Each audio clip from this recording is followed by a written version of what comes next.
Bismillahirrahmanirrahim. Assalamualaikum warahmatullahi wabarakatuh.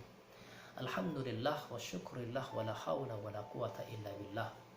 Saudaraku yang dimuliakan oleh Allah, bersyukur kita kepada Allah dan berselawat kita kepada Rasulullah sallallahu alaihi wasallam. Saudaraku yang dimuliakan oleh Allah, ketika Allah Subhanahu wa taala berfirman dalam Al-Qur'an dalam surah An-Nahl ayat 80, Allah Subhanahu wa taala mengatakan, wallahu ja'ala lakum min buyutikum sakana. Dan Allah menjadikan bagi kalian rumah-rumah kalian itu sebagai sakana. Apa itu sakana? Sakana itu sangat luas maknanya. Bisa tempat tinggal, bisa sesuatu yang kita mendapatkan ketenangan, kenyamanan, keamanan. Itu sakana. Jadi Allah Subhanahu wa taala menginginkan rumah-rumah kita itu adalah tempat yang nyaman bagi kita, tempat yang damai bagi kita, tentram kita, tenang. Dan orang-orang beriman itu ketika Allah Subhanahu wa taala mengatakan alladzina amanu tatma'innu qulubuhum bi dzikrillah, ala bi dzikrillah tatma'innul qulub. Dan orang-orang beriman itu hati mereka itu menjadi tenang ketika mereka saat ingat kepada Allah, yang selalu ingat kepada Allah. Dan ketahuilah kata Allah, hanyalah dengan mengingat Allah hati kalian akan menjadi tenang. Makna yang tersirat dalam ayat ini bahwa Allah Subhanahu wa taala menginginkan bagaimana kita menjadikan rumah-rumah kita ini adalah sebagai tempat yang nyaman, damai, tenang hati kita. Bagaimana caranya? Menghidupkan ibadah-ibadah kita di rumah-rumah kita. Abdullah bin Mas'ud radhiyallahu anhu mengatakan bahwa ternyata para salafus saleh, para sahabat, ma minkum illa walahu masjid fi baitihi. Abdullah bin Mas'ud mengatakan, tidaklah salah seorang di antara kalian kecuali dia memiliki masjid di dalam rumahnya. Artinya ternyata para salafus saleh, para tabi'in, para sahabat dulu ternyata mereka di rumah-rumah mereka itu ada masjid-masjid mereka. Untuk apa itu? Untuk mereka menunaikan ibadah-ibadah mereka, menghidupkan ibadah mereka di rumah mereka. Tentu saja konteks ayat dan hadis ini adalah dalam hal ibadah sunnah. Karena Rasulullah juga mengatakan, alaikum bisalati fi buyutikum fa inna khairas salati mar'i fi baitihi illa al-maktubah.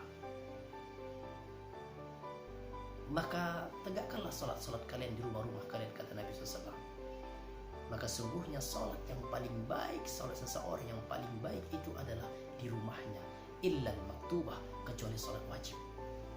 Salat wajib harus ke masjid berjamaah. Tapi saat ini, saudaraku yang dimuliakan Allah, mungkin Allah Subhanahu wa taala menginginkan kita bagaimana saat ini kita mau hidupkan rumah kita betul-betul dengan seluruh ibadah kita, termasuk salat wajib kita. Karena saat ini kita harus melakukan salat kita di rumah-rumah kita.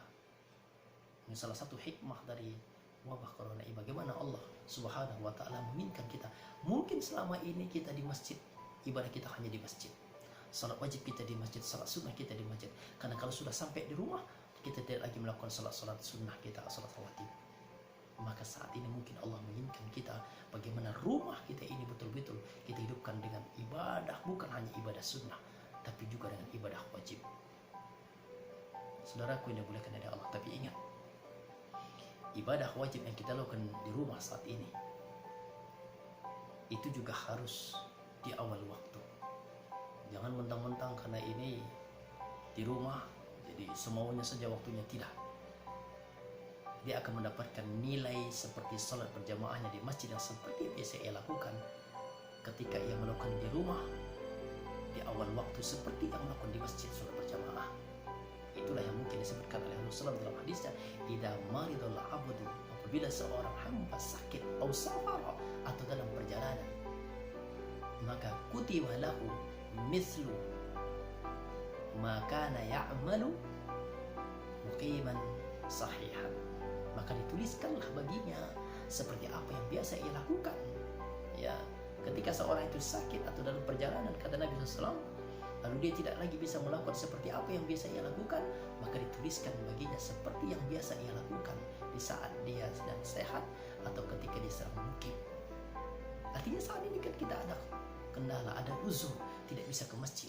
Yang selama ini kita sudah biasa ke masjid sholat berjamaah, hari ini kita lakukan di rumah.